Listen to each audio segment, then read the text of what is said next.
cumprimento os irmãos com a paz do Senhor. Quem está feliz com Jesus nessa manhã? Encontre uma pessoa bonita do seu lado e dê um sorriso para ela.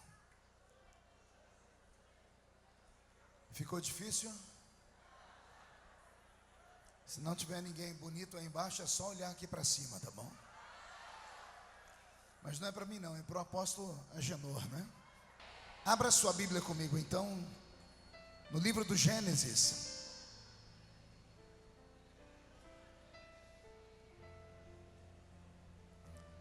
Livro do Gênesis, capítulo de número 9.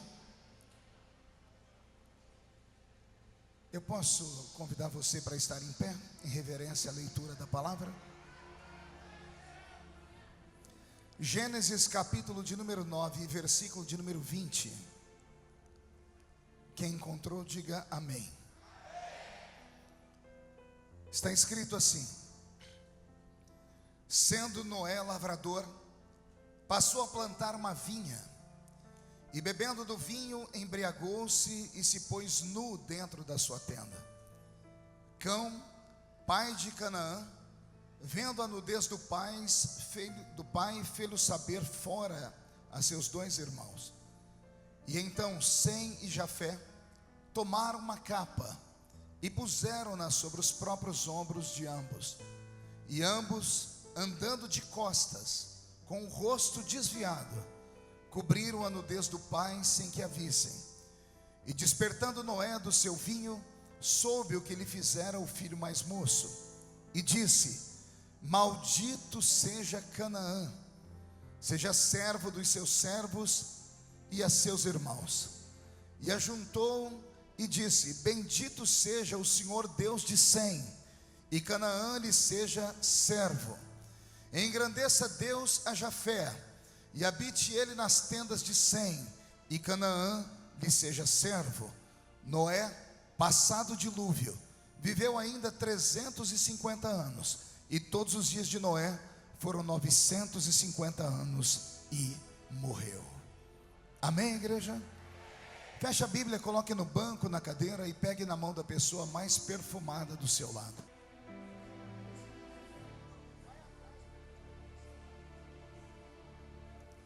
Aperte a mão da pessoa que está do seu lado com carinho, até ela falar aleluia. Pentecostal que não faz barulho está com defeito de fabricação, não é? Feche seus olhos, vamos orar. Pai, nós te exaltamos e te glorificamos, e nós entendemos que dentro de alguns minutos, e esta linda igreja ficará pequena para o tamanho da glória que o Senhor vai mandar do alto dos céus. Os que vieram tristes começarão a saltar de alegria. Os que vieram se arrastando não voltam para casa se arrastando, não hoje. Hoje voltarão voando nas asas de um novo tempo. E antes que eu comece a ministrar a sua palavra, cerque este santuário com a sua glória. E num raio de 5 quilômetros, onde houver um demônio alojado, eu dou a esses demônios segundos para sumirem daqui, porque se não sumirem, serão queimados pelo poder da sua glória, que aqui será derramada. Rasgue o céu sobre nós nesta tarde. Manda anjos de fogo descerem aqui, que estes anjos desçam trazendo brasas de fogo nas mãos. Comecem a esparramar estas brasas entre nós, e onde houver um crente cheio do Espírito Santo, pega eles nesta tarde, Jesus, e mostra o caminho da verdadeira e poderosa adoração. Fala conosco, fica conosco, é o que eu te peço agora e sempre. E toda a igreja diz: os que podem, tomem seu assento aplaudindo a Jesus, porque Ele é bom, porque Ele é maravilhoso. Querida igreja, noiva do Cordeiro, simpatizantes da nossa fé, amigos que vieram de perto, que vieram de longe, autoridades constituídas, e você que nos assiste ao vivo pela TV. O culto tem sido poderoso aqui até esse momento. Seria até dispensável o pregador pregar, porque nós já vimos aqui Deus operar. Nosso apóstolo é um homem extremamente usado e ousado, e já estaríamos prontos para participar da ceia do Senhor. E eu não sei se você tem compreensão do que é a ceia. A ceia do Senhor é o culto mais importante que a igreja tem. Uma vez por mês os crentes saem de todos os cantos, campos e valados e entram dentro do santuário. Alguns estão inteiros, outros estão machucados, caídos, cheios de cicatrizes, até porque vieram de um campo de batalha. Este culto não é culto para pessoas covardes. Isto aqui é culto para soldados. E o mais fraco soldado aqui venceu por 30 dias a tentação, venceu o diabo. Poderiam estar em outro lugar hoje, poderiam ter se acovardado e não vindo aqui, mas mesmo com as suas fraquezas e necessidades, saíram de casa e disseram: eu vou lá no quartel-general, porque vou receber cura, vou receber armamento pesado. Então quero te dar os parabéns por você ter tido a coragem de entrar aqui dentro. E a palavra de Deus para você é essa: você vai voltar curado para casa, soldado. Você vai voltar revestido de autoridade e de unção divina. Posso ouvir um amém por esta palavra? Todavia, eu estava esta noite orando. Eu cheguei em São Paulo, já era 3 da manhã, vim de Resende. Ontem preguei num congresso lá para quase 10 mil pessoas, e Jesus desceu no santuário. E eu falei: Senhor, me dá alguma coisa diferente amanhã de manhã, até porque o que não falta neste santuário é unção divina. Enquanto outras igrejas, apóstolo Agenor, pelo Brasil tem seca e escassez de Deus, esta igreja sobra. Aqui a gente recebe e ainda leva para outros ministérios. Você pode nem acreditar, mas sentado no meio desse povo tem pastores, tem missionários que vêm aqui para colher, para chegar à noite e ter inspiração para pregar na sua igreja. Então, meu amigo, se encha do Espírito Santo nessa tarde e volte como um guerreiro, porque hoje você vai agarrar o diabo pelo chifre, vai esfregar a cara dele no chão e vai determinar que a vitória é nossa pelo sangue de Jesus Cristo. Posso ouvir mais um grito de glória a Deus? Eu li um texto da Bíblia muito difícil de ser interpretado, porque não é um texto de vitória, é um texto de derrota. E geralmente em altares de igrejas como essa, pregamos vitória e motivamos o povo a acreditar, e devemos continuar a fazer isso. Mas o Senhor me deu esse texto e ele é muito melancólico. Esse texto conta a história de um homem que a princípio foi um santo, depois se tornou um herói e depois se tornou um vilão. Um homem que Deus levanta porque é puro, casto e santo. E só porque é puro, casto e santo, Deus dá a ele uma missão única. Esse homem é tão querido por Deus que num tempo em que Deus destrói o mundo, Deus deixa esse homem vivo para que dele venha a descendência da raça humana. É claro que eu não estou pregando aqui para céticos, não estou pregando aqui para intelectuais ou cientistas. Estou pregando para o meu povo, para cristãos. E os cristãos acreditam que a Bíblia é a palavra de Deus, e que as histórias que estão na Bíblia são reais. Quem acredita que houve um dilúvio na terra? Levante a mão para eu ver. Então eu estou pregando para as pessoas certas. A história desse homem vai culminar com o momento em que alguém se levanta e pega um manto. Eu vi um manto aqui. Alguém pode pegar aquele manto ali para mim e trazer aqui, por favor? Obrigado, bispa. Muito obrigado. Deus abençoe. E alguém pega um manto, uma capa parecida com essa, e cobre um ser humano. O manto serve para isso, para cobrir, para esconder. Às vezes, esconder para que a pessoa seja protegida. Às vezes, esconder a vergonha. Às vezes, é usado para esconder pessoas para que elas não cresçam, para que elas não apareçam. Então existe uma infinidade de motivos para que o manto seja colocado sobre alguém. Numa breve observada na Bíblia Sagrada, você vai encontrar nela inúmeras passagens com homens e mulheres sendo cobertos por mantos. Logo no livro do Gênesis, por exemplo, nós temos Adão e Eva que estão nus, comeram do fruto do conhecimento e viram que estavam nus, se cobriram a princípio com uma folha, mas uma folha acabaria secando, não dava para cobrir toda a nudez deles. Então veio o eterno Deus, o Deus de Israel, E ele, pela primeira vez na história, assassina um animal inocente que não tinha nada a ver com aquele pecado de Adão e Eva. E a minha Bíblia diz que Deus faz um manto e cobre Adão e Eva. Eu poderia colocar um nome nesse manto, poderia chamá-lo de manto da vergonha, porque a nudez deles estava exposta. Então Deus mata um animal, faz pele, e com a pele de animal, melhor dizendo, faz um manto e cobre a nudez de Adão e Eva. Olha que interessante, a Bíblia Sagrada, que começa com a história de um manto, vai terminar lá no Apocalipse com outro manto. Só que do Apocalipse não é um manto de vergonha, é um manto de vitória.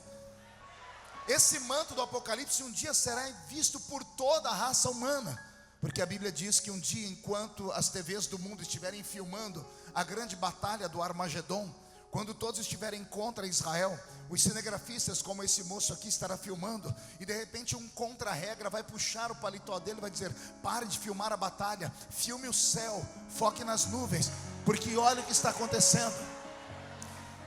Possivelmente os âncoras das TVs, os jornais vão dizer assim: estamos sendo atacados por alienígenas, porque quando os cinegrafistas filmar o céu, eles vão ver homens e mulheres de roupa branca, e de repente na frente deles vão ver um cavalo branco, e assentado num cavalo estará um homem com uma coroa na cabeça e vestindo um manto, e o manto dele vai esvoaçar por causa do vento, e a coxa dele direita vai ficar exposta. O cinegrafista vai filmar a coxa e vai ler assim: Rei dos Reis e Senhor dos Senhores. Então a Bíblia, que começa contando a história de um manto que cobre a vergonha, termina com um manto da vitória que será exposto. Mas existem outros mantos. Quer ver, por exemplo, eu encontrei na Bíblia Sagrada o manto da separação. Quando a minha Bíblia Sagrada fala que o patriarca Jacó, escolhido por Deus, tem filhos, ele não se limita a ter um nem dois, ele tem logo 12, e cada um dos seus filhos tem um talento. Mas ele tem um filho por quem ele se apaixona mais, que é José. E a minha Bíblia diz que Jacó fez para José um manto colorido. Pense no manto que separou José dos irmãos. Pense no manto que provocou a inveja dos demais, porque este manto tinha só o tamanho de José. Suas mangas eram compridas e ele era todo colorido. Era para onde ele passar, ele se destacar. Que o manto de José caia sobre você nesta tarde. Que Deus te destaque na sua casa, que Deus te levante na sua geração. Mas se segure, porque vai suscitar nas pessoas a inveja. Mas o invejoso só faz mal a ele mesmo, porque o que Deus te deu, ninguém toma. Posso ouvir um grito de glória a Deus? A Bíblia vai nos contar no livro de Josué a história de um outro manto. Esse manto é horrível, porque é um manto da maldição. A minha Bíblia diz que Acã, um homem que havia em Israel, entrou dentro do exército dos inimigos em uma tenda e encontrou ouro maldito. E encontrou também uma capa chamada capa babilônica, que era muito linda. A ordem de Deus foi essa: destrua tudo que tiver naquele lugar, porque nada lá presta, porque é tudo consagrado a ídolos em obras de feitiçaria. Mas Acã olhou aquela capa tão bonita e, ao invés de colocar fogo nela, levou para dentro da casa dele. Ele começou a trazer derrota para Israel, até que em oração Deus revelou que havia uma capa escondida, e morreu Acã e toda a família dele. Ou seja, existem capas que também são capas de maldição. Que você não pegue nada que venha de outro lugar. Espere, porque o que é seu, Deus vai trazer na sua mão, em nome de Jesus. Eu poderia falar aqui sobre o manto da covardia. Qual nome eu disse? Pergunte para mim: que manto é esse, pastor? É aquele manto que está em Israel, cobrindo o homem mais alto de Israel, o homem mais corajoso de Israel, que é o rei Saul. Só que o rei Saul é tão alto e tão importante, tão querido e tão corajoso, que um dia o exército dele inteiro, inclusive ele, não deram conta de lutar contra um único soldado de um outro exército, porque esse soldado também era alto, era um gigante e tinha o nome de Golias. Mas não é que saiu do meio da multidão um menino pequeno, de gentil aspecto, e ele falou para o rei: eu vou enfrentar o gigante. E o rei, que era corajoso, disse: você não vai de qualquer jeito não, você vai usar o meu manto. E Saul pegou a roupa dele e colocou em cima de Davi. Coitadinho, Saul era gigante, Davi era pequeno. Davi não conseguia andar porque o manto era pesado. E Davi diz: com esse manto eu não vou para a batalha, porque eu já tenho o manto. O meu manto chama-se Senhor dos Exércitos. Se o manto de Saul era tão forte, por que ele mesmo não vestiu e foi enfrentar Golias? Aqui, manto de gente que é covarde. Mas a minha Bíblia também fala sobre o manto da superação. Pergunte: que manto é esse, pastor? Davi teve um filho com Batseba, o menino adoece. Davi entra num jejum de 7 dias. Cada dia que Davi jejua, o menino adoece mais. No final do jejum, o menino morreu. Qualquer pessoa que tem um filho morto vai chorar muito, vai entrar em depressão profunda, não é? A minha Bíblia diz que Davi, quando viu que o filho morreu, ele entrou no quarto dele, tomou um banho, tirou as vestes de derrota e colocou um manto da superação. Ficou de pé. E alguém perguntou para ele: ficamos com medo de dizer a você que o seu filho morreu, porque quando ele era vivo você só chorava, e agora que ele morreu, ao invés de ficar triste, o senhor está de pé, está até de roupa nova, por quê? E aí é Davi que diz: ora, enquanto estava vivo havia esperança, se morreu não dá para fazer nada, e eu não posso ficar caído, eu tenho que levantar e marchar, porque a vida continua. Não, você não entendeu, vou repetir para você. A vida não para quando uma tragédia bate a sua porta. A vida continua enquanto houver fôlego na sua alma. Recebe o manto da superação hoje.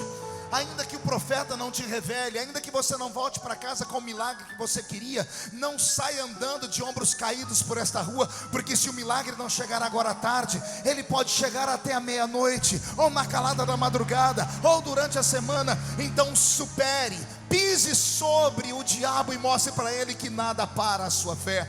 Posso ouvir um glória a Deus? Eu encontrei na Bíblia o manto do resgate. Está escrito lá no livro de Ruth, capítulo 3, verso 19. Ruth é uma menina que se desposou de um rapaz que morreu. O rapaz morreu e ela foi morar com a sogra. A sogra também era viúva. E a sogra disse: vou sair daqui, vou voltar para minha terra. E voltam 2 viúvas andando pela terra. Ao chegarem na cidade de Noemi, que era a sogra dela, que era Belém, as 2 são repudiadas porque estão usando roupa negra, roupa escura, porque era roupa da desgraça, da morte. Então Noemi não pode trabalhar porque é velha. Ruth começa a pedir emprego por aí. E Ruth havia dito a Noemi assim: olha, a partir de hoje o seu povo será o meu povo, mas o seu Deus também vai ser o meu Deus. E Noemi havia dito a ela: Deus, Ele é marido da viúva e Ele é pai do órfão. Deus não abandona os seus. E não é que Ruth saiu procurando emprego e ninguém dava emprego para ela, até que ela entrou no meio da roça e foi trabalhar na lavoura. E ela estava trabalhando na lavoura com a sua pouca força, até que chegou na lavoura o dono da fazenda. O dono da fazenda olhou para aquela moça bonita quebrando espigas, ele se apaixonou por ela. Naquele dia aquela moça foi dormir aos pés dele. Quando ele acordou, viu aquela moça dormindo aos seus pés, ele disse: o que é que você está fazendo aqui? E ela, humilhando, se inclinou e disse assim: eu vim aqui pedir para que o Senhor pegue o seu manto e jogue sobre a minha vida, porque se o seu manto cobrir a minha vida, o Senhor vai resgatar a minha humilhação e vai me dar um tempo de exaltação. Ruth foi honrada, saiu da roça para ser esposa do homem mais rico do seu tempo. Recebe nesta manhã ou nesta tarde esse manto que vai trazer você da humilhação para a exaltação. O Senhor vai resgatar você. O Senhor Boaz, que é o Senhor Jesus, está entrando no caminho da sua história, vai resgatar o seu nome. Alguém acredita nisso? Dê mais um grito de glória a Deus, por favor. Não é que eu encontrei na Bíblia também o manto da autoridade? Não conte para ninguém. Eu fiquei hoje em um momento desse culto com ciúmes. Fiquei com inveja, mas foi uma inveja santa, porque eu vi o apóstolo pegar aquele manto dele e jogar em cima de uma pessoa aqui. Eu falei: por que ele não jogou em cima de mim? Pergunte por quê. Porque profetas têm um manto da autoridade. A minha Bíblia diz que tinha um profeta na Bíblia que andava por aí fazendo milagres. E um dia um rapaz que era secretário dele falou assim: olha, onde o senhor foi eu vou atrás. E um dia, quando esse profeta falou: eu vou embora daqui, mas você foi tão fiel a mim, faz um pedido. E olha o pedido do rapaz: eu quero o dobro daquilo que está em cima de você. O profeta falou: isso não é nada fácil, mas vou te dar uma sentença. Se a partir de hoje você me ver ser tomado de ti, o que você pediu vai acontecer. Pense num problema, pergunte por quê. E se Elias fosse arrebatado de madrugada, enquanto o rapaz estivesse dormindo, Como é que ele fazia? Eu acredito, não diz a Bíblia, digo eu, que antes de Elias dormir, Eliseu ia lá e amarrava uma corda no braço dele e do outro. Quando Elias ia para o banheiro, lá ia Eliseu junto. Ficava de costas, mas ele ficava perto. E Elias chegou a falar para ele: para de me seguir. Ele disse: não, aonde tu fores eu irei, porque eu não quero perder a minha bênção. E não é que chegou o dia do milagre. A minha Bíblia diz que os dois estavam caminhando junto quando uma carruagem de fogo separou os dois. A carruagem não conta para ninguém. Aquela carruagem de fogo foi só para tirar a atenção da bênção. Era para Eliseu ficar olhando e dizer: nossa, eu nunca vi cavalo de fogo. Nossa, que carruagem de fogo. Enquanto isso, Elias ia ser arrebatado. Mas como Eliseu tinha propósito, ele não deixou nada tirar a atenção dele. Não deixe nada tirar a sua atenção. Não deixe nada tirar a sua atenção. Nada. Ele parou de olhar para cavalo e carro, e não é que veio um redemoinho. Tem crente que fala que Elias foi para o céu numa carruagem de fogo. Mentira, conversa fiada. A carruagem foi só um subterfúgio. Elias subiu num redemoinho. Veio um redemoinho e começou a levantar Elias. Elias está indo embora e Eliseu gritando: eu estou olhando, estou de olho, não perdi o olhar. A minha Bíblia diz que Elias lá de cima soltou a capa dele, que caiu sobre Eliseu, e Eliseu se tornou o maior profeta do Velho Testamento. Receba o manto da autoridade nesta tarde. Receba um manto que vai te fazer caminhar no tapete da revelação. Receba autoridade para curar os enfermos, expulsar os demônios, interpretar as línguas. Receba autoridade para fazer sinais, prodígios e maravilhas acontecerem. Se alguém acredita nisso, não dê um grito agora, dê um berro de glória a Deus nesse lugar.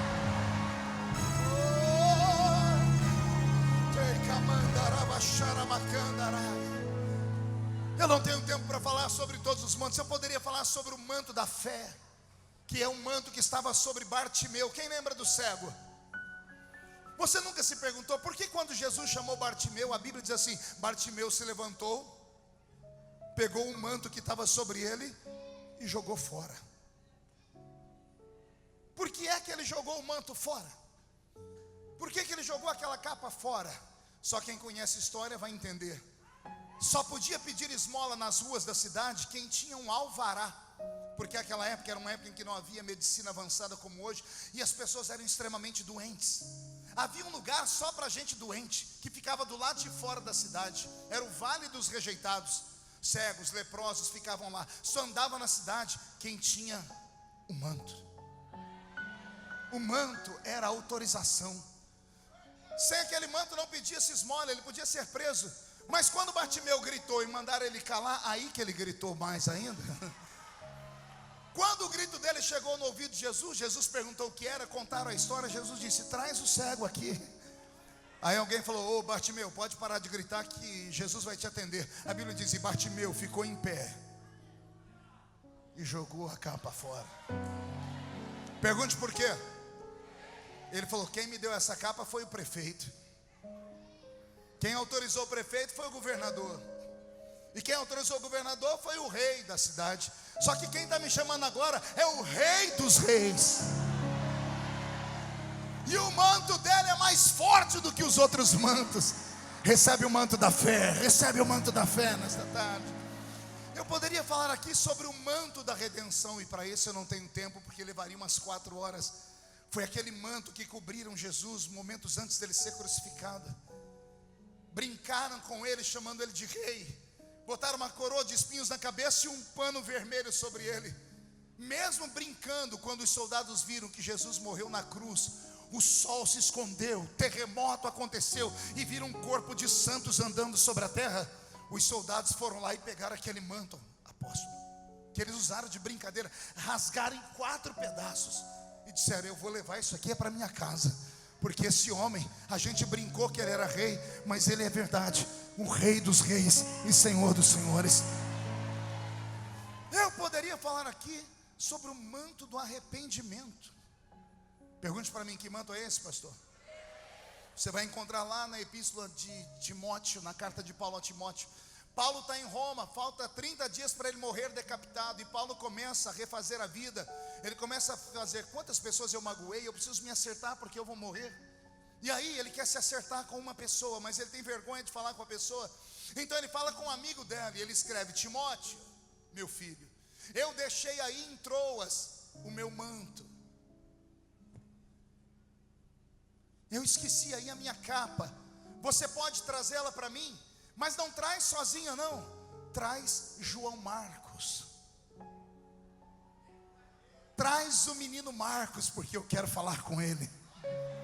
Quem conhece a história vai lembrar que um dia Paulo estava pregando e Marcos era discípulo dele. Só que Paulo era muito corajoso. Jogaram Paulo de cima de muralhas, jogavam pedra, e só ele aguentava. Quem estava do lado dele fugia. E Marcos era um garoto, queria servir a Deus, mas não tinha experiência. Um dia João Marcos fugiu e Paulo procurou ele, não encontrou, disse: eu não quero mais esse covarde andando comigo, porque ele não presta para ser obreiro. Pedro abraçou Marcos, ficou com pena e disse: eu vou tratar desse menino. Quando Paulo está para morrer, Paulo ouve histórias. João Marcos virou um grande obreiro, João Marcos virou um grande pregador. E Paulo diz: eu não posso ir embora sem pedir perdão a ele. Aí ele diz: Timóteo, traz a capa, mas manda João Marcos trazer, porque hoje eu vejo como ele é importante para o reino de Deus. Eu poderia aqui, e para isso eu precisaria de 8 horas, falar sobre o manto do poder. Ai, Jesus.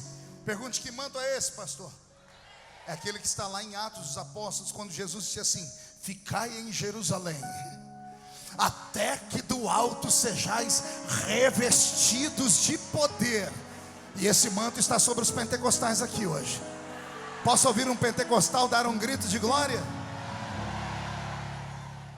Mas eu quero nesses minutos falar sobre o manto de Noé. E quem não trouxe lenço, prepara a manga da camisa aí, a ponta da gravata. E você que está em casa, escute. Eu nunca tinha observado a história de Noé.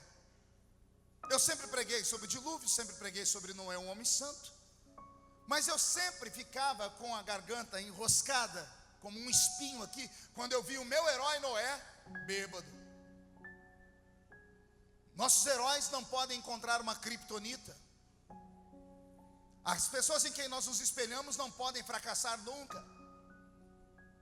Os homens têm a tendência de se espelhar em homens, mesmo na igreja. Sabemos nós que o único que não erra é Cristo.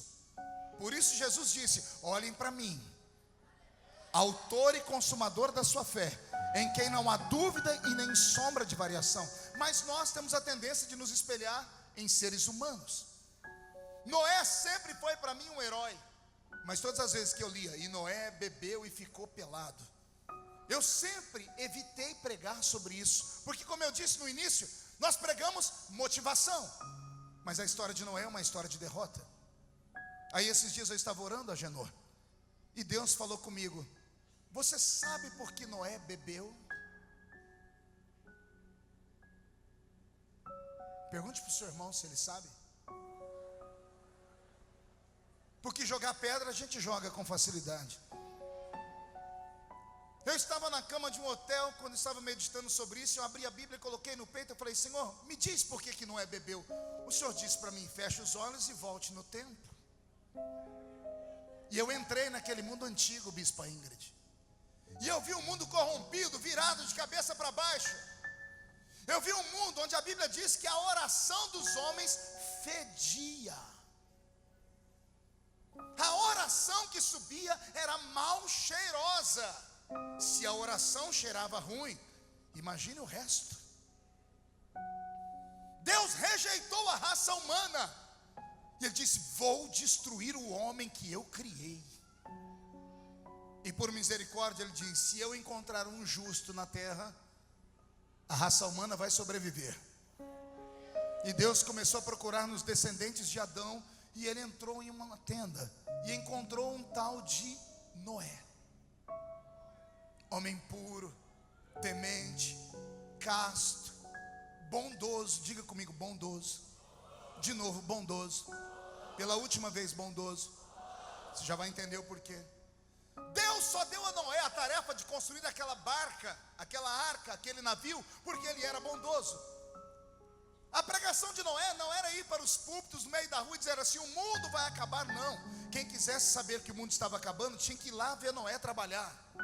Noé não tinha tempo para pregar. A pregação dele era com a vida. Imagine você, Noé, fazendo uma arca no meio de uma floresta, porque é no meio da floresta que ele vai fazer a arca. Ele tem que quebrar metade da floresta para fazer uma arca tão gigante. Ele não tem mão de obra, é só ele e os filhos, e as noras, e a esposa que já é velha. Então são 8 seres humanos construindo uma arca para salvar todos os animais que haviam naquele tempo. Uma arca gigantesca com 4 andares, uma arca que só tinha 2 esperanças: a porta e uma janelinha no 4º andar. Só tinha como entrar naquela arca por aquela porta, e lá em cima você observar naquela janelinha o que estava acontecendo. Noé gasta 100 anos para fazer a arca. Quantos anos?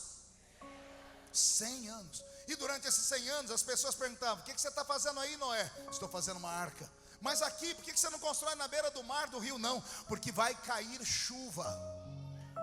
E as pessoas perguntam para ele: o que é chuva? Porque a Bíblia diz que nunca havia chovido na terra. Detalhes que às vezes a gente se perde. A Bíblia diz que no tempo de Noé havia um mormaço que subia da terra, e esse mormaço regava a terra. Nunca havia sido feita uma nuvem no céu, nunca havia caído chuva do céu. Então Noé começa a dizer assim: vai cair água de cima. E as pessoas tinham crise de riso, porque nunca tinha acontecido aquilo. Por isso que ninguém acreditou, por isso que ninguém foi para aquela arca, porque Noé pregava uma coisa que não entrava na mente das pessoas. Chegou o dia, 100 anos depois, que Deus disse: pode entrar na arca, Noé. Os animais já se acomodaram, entra você e sua família. E lá vai o velho Noé entrando. Quando ele entra com a família, a Bíblia diz que Noé fecha a porta da arca por dentro.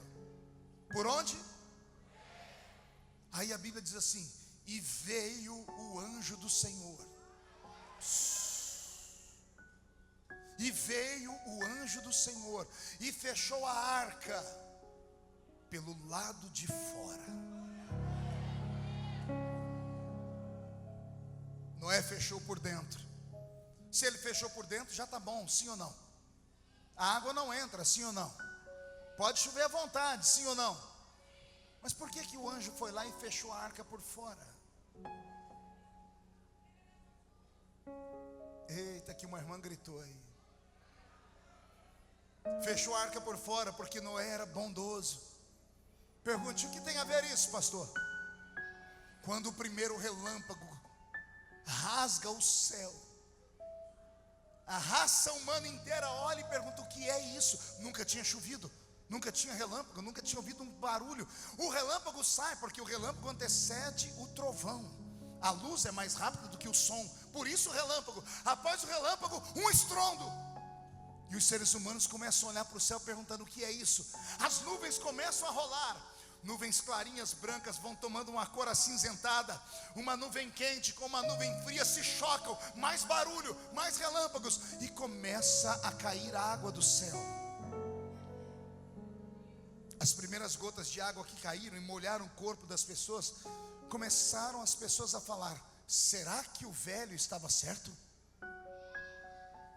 Choveu por 10 minutos, meia hora, 1 hora, meio-dia, um dia inteiro. As pessoas começavam a andar no meio do lodo. E é pior, a Bíblia diz que Deus fez cair água do céu, mas Ele abriu as comportas da terra. Os lagos começaram a encher, os córregos começaram a encher, o mar começou a encher, os rios começaram a encher. Então era água de cima e água de baixo. As pessoas começaram a ir para aquela arca e começaram a esmurrar a arca. Noé, deixa a gente entrar. Enquanto são pessoas que Noé não conhece, ele ignora. Mas de repente começa a bater na porta da arca os parentes.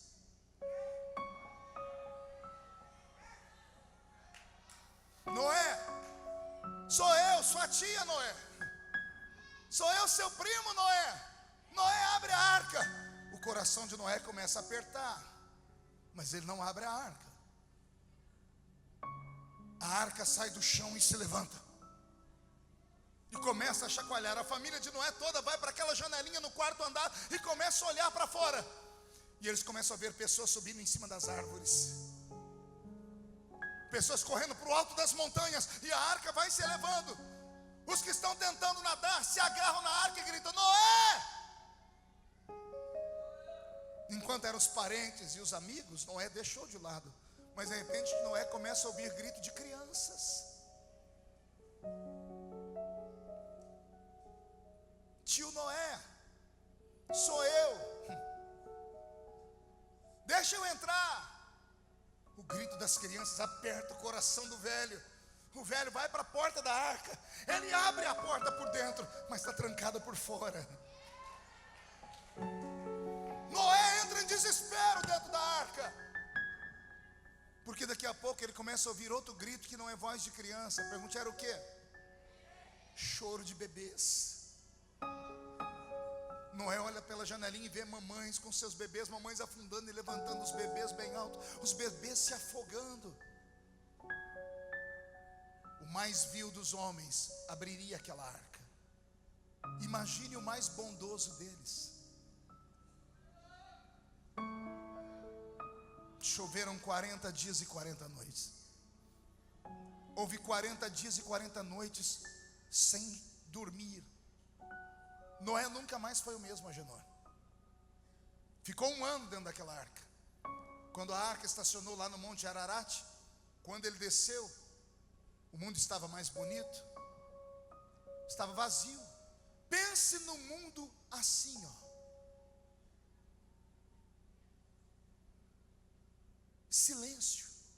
Não tem barulho de criança correndo, não tem barulho de pessoas trabalhando, não tem barulho de pessoas cantando. As festas acabaram, as danças desapareceram. Os meninos de Noé, menino sempre é mais levado, né? Começa a gritar: pai, o mundo é todo nosso, olha o que Deus nos deu pelo sacrifício que fizemos. Tudo que tem no mundo é nosso. O ouro é nosso, a prata é nossa, os peixes são nossos, as árvores frutíferas são nossas. Tudo que Deus criou é nosso, papai. A sua herança é a terra inteira. O Senhor é o rei da terra, pai. Qualquer um ficaria feliz, não é? Noé não. Noé não dormia à noite. Naquela época não tinha Lexotan, Rivotril. A mente de Noé dói. Ele não aguenta. Um dia ele planta uma vinha, ele colhe a uva, ele vai para um lugarzinho, pisa a uva no lugar, ele põe a uva para fermentar. Quando está bem fermentada, ele manda todo mundo sair da tenda dele e diz assim: eu preciso ficar sozinho hoje. Quando todo mundo saiu, Noé começou a beber.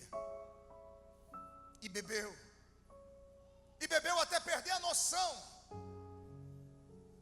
Como não tem música, Noé diz: eu vou cantar. Como não tem dança, ele diz: eu vou dançar. E ele tira a roupa e ele faz uma festa sozinho. Por que ele está bebendo, pastor? Salomão, mais tarde, olhando a vida de Noé, ele escreve assim: quando tudo estiver ruim, bebe um pouquinho. Está escrito aqui. Quantas vezes eu ri de bebuns, quantas vezes eu mandei tirar bebuns da igreja. Essa semana, quando Deus me falava sobre Noé, eu dobrei meu joelho e chorei. Eu disse: Deus, me perdoa. Porque quem vê um homem caído, bêbado, pensa que ele está fazendo aquilo só por festa. Só Deus sabe que essa pessoa está passando. Só Deus sabe onde a alma dela está indo. A figura paterna da minha casa foi meu avô. Meu avô bebeu durante 80 anos. E eu não entendi, porque eu dormia no mesmo quarto que ele. Ele tomava 10 litros de cachaça por semana. Tinha vezes que só o braço levantava. Ele pegava a cachaça e bebia. E tinha um pinico debaixo da cama. E não levantava para mais nada. Era um homem bonito, um homem alto, um homem forte. E um dia eu falei: mãe, por que meu avô bebe desse jeito? Ela diz: ele começou o dia que a sua avó morreu. Eu falei: minha avó morreu do quê? Ela disse: ninguém sabe. Ele chegou em casa, brigou. Todos nós, os filhos, corremos para o meio da mata. Estava frio. A minha mãe foi para dentro da casa para pegar um cobertor e nunca mais voltou. Ninguém sabe o que aconteceu entre o meu avô e a minha avó. E a minha mãe disse: por causa disso ele nunca mais foi o mesmo. Que segredos guarda o meu avô?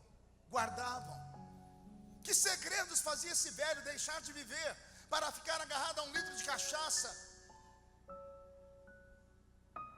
Dores na consciência, crises na alma, problemas gravíssimos, problemas que o homem não compreende, o psicólogo não compreende, a família não sabe, porque cada cabeça é uma sentença e cada coração é um universo.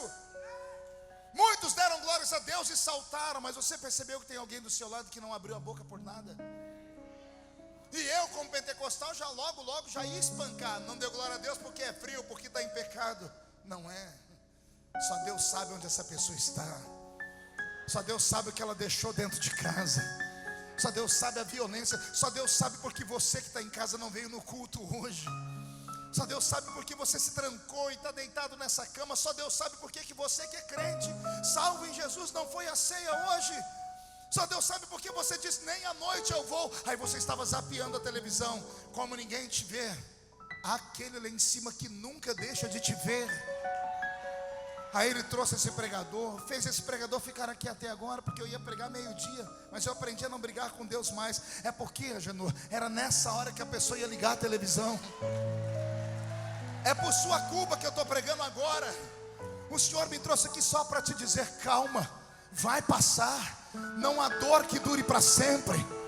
Não há dor que te atormente pelo resto da vida. O meu avô, que bebeu 80 anos, passou os últimos 3 anos da vida dele sem beber. Pergunte por quê. Um dia eu sentei com ele e falei: vovô, deixa eu te falar do meu Jesus.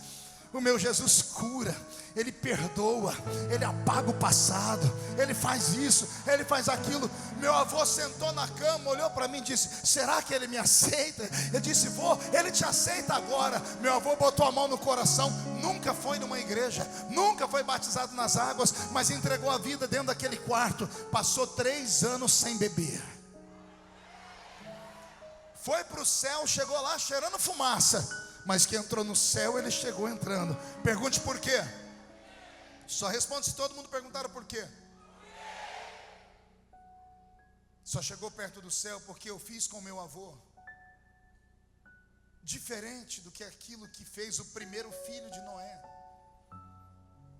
Cão, ou Cã, quando viu o pai bêbado, ele entrou na tenda e viu o pai pulando, dançando, bêbado, pelado. A Bíblia diz que Cã, ou Cão, como está em algumas traduções, viu o pai e teve uma crise de riso. Ele sentiu prazer em ver o pai daquele jeito. E ele saiu da rua e foi lá para os sites. Ai, Jesus. Foi procurar a mídia de fofoca da época. Foi procurar as pessoas que dão com a língua no dente com facilidade. Ele contou para o mundo inteiro que o pai dele estava bêbado. Porque o mundo inteiro se resumia a mãe, os 2 irmãos, a esposa e as 2 cunhadas. Ele conseguiu contar fofoca para o mundo inteiro.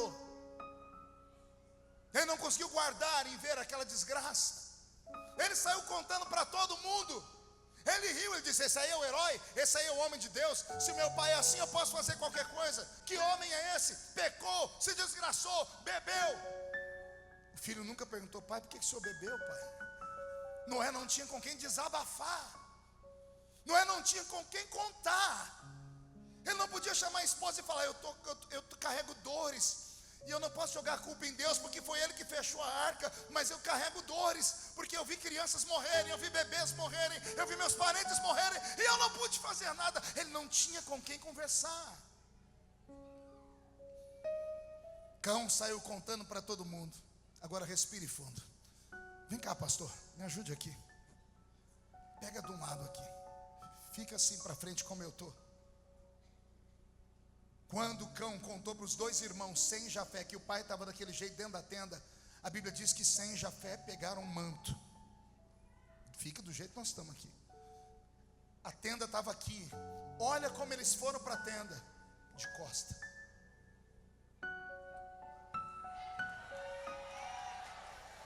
A Bíblia diz: e os 2 filhos andaram de costa. Por gentileza, fique aqui. Aqui, em pé, perto, aqui.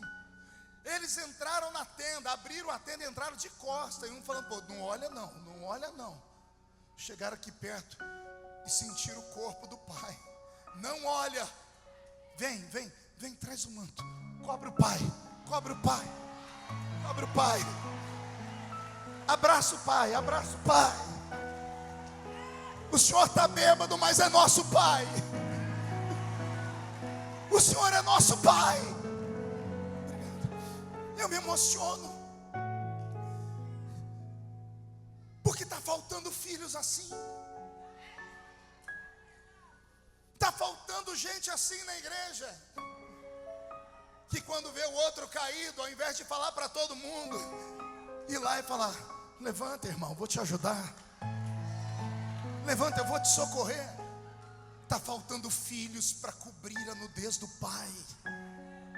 Eles nem quiseram saber, não, deixa eu ver se meu pai está bêbado, está pelado mesmo. Não, a Bíblia diz que eles pegaram o manto e andaram de costa. Eu nunca tinha percebido essa beleza do texto. Está escrito aqui, eu vou ler de novo para você, porque talvez você ache que é invenção da minha cabeça. Olha o que está escrito aqui no versículo 23. Então Sem e Jafé tomaram uma capa, um manto.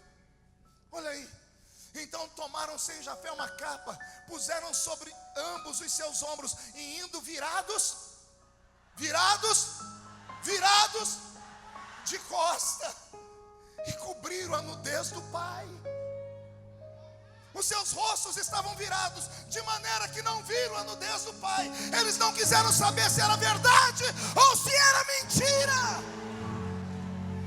Recebe esta palavra. Pare de falar do seu pastor. Pare de falar do cantor gospel. Pare de falar da sua família. Pare de falar da sua cunhada, do seu cunhado. Pare de falar dos seus filhos. Se você que é família não protege os seus, como é que as pessoas vão proteger? Protege os seus! Protege os seus!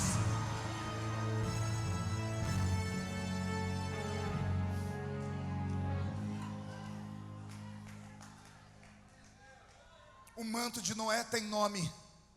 Pergunte qual o nome. Manto da misericórdia. Eu já ensinei nesse púlpito uma vez, mas vou relembrar. Manto do quê? Você sabe o que significa misericórdia? Hoje virou jargão até de atrizes da televisão. Qualquer coisa, misericórdia, misericórdia. As pessoas não sabem o que é misericórdia. Fique aqui. A palavra misericórdia, ela é a junção de duas palavras em latim, um idioma antigo. Em latim são duas palavras, miseris e cordia. Diga comigo, miseris, cordia. Somando as duas dá misericórdia. Seria misericórdia. A palavra miseris, respire fundo, significa sujo, leproso, caído, fedido, desgraçado, podre, imprestável, vagabundo. Isso é miseris. E a palavra córdia, coração. Miseris, sujo, podre, porco, leproso, vazio, desgraçado, caído. E córdia? Córdia? Pergunte para mim, pastor, o que significa misericórdia? Significa pegar o sujo, o caído, o desgraçado e colocar ele aqui, ó.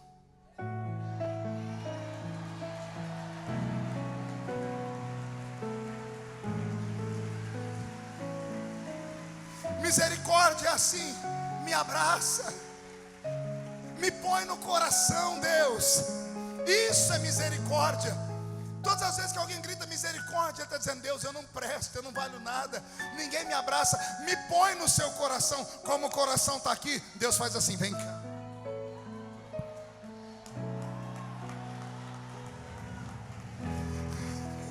Você já reparou? Raramente alguém abraça pela direita. A gente abraça pela esquerda. Porque você põe a pessoa no peito, no coração. Misericórdia. Deus nesta tarde está pegando você, está pegando o seu pai, a sua mãe, os seus filhos. Por causa da sua oração, Deus vai lá e Deus vai abraçar a sua família. Deus vai colocar no coração. Deus vai dizer: eu estou abraçando aquele que não é nada, porque vou transformar ele em tudo. Deus tira o homem do monturo e coloca o homem entre os príncipes da terra. O justo cai, mas não fica prostrado. O justo cai até 7 vezes, mas de todas elas Deus o coloca de pé. Nenhuma arma forjada contra ti prosperará. Se levantar contra ti 11.000 demônios, 1.000 cai de um lado, 10.000 cai do outro lado, e você não pode ser atingido. E eu termino gritando Romanos 8:1: nenhuma condenação há para os que estão em Cristo Jesus, nosso Senhor.